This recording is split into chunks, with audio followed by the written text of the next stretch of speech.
You know, there's an old saying about seeing the forest for the trees. In many ways, it's appropriate for investors that really watch the stock market closely, right? I mean, I know you're committed to watching and learning and being on point, but, you know, you always begin with the intentions of being a buy and hold investor. But as you watch these waves in real time, it becomes very, very difficult. Join me now. You know, Rob, we did a segment yesterday showing where millennials have sold half their positions since in the last 12 months.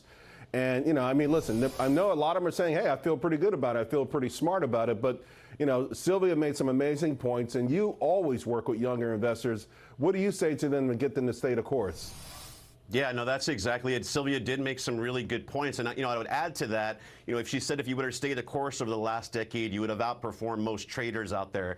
That's completely true. But if you would also take a look at the times where stocks dropped 20% or more and you deployed additional capital during those periods, you're much further ahead. And because our younger investors, Charles, are seeing these types of corrections, this type of bear market for the first time ever, it is scary, but it comes down to education, and it talks about being opportunistic. That's what we're doing. We're showing them previous declines, what led us out or what leads us down. So we're looking at those technology stocks, and we're getting them to think about being opportunistic rather than panicking, because we know buying high and selling low is just a recipe for disaster. So we're getting them to think counter to that. All right, real quick, Rob, are you buying anything right now?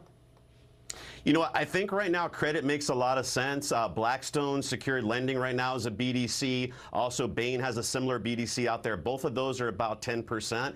But I'm pairing that with some of these consumer discretionary names. We're buying Disney hand over fist right now. We're actually looking at getting into Southwest. The reason I like those credit names, though, Charles, is because I think the dividend stocks that we talked about getting in a year ago are getting a little long in the tooth. I'd rather take the credit play there. All right. Great stuff, Rob.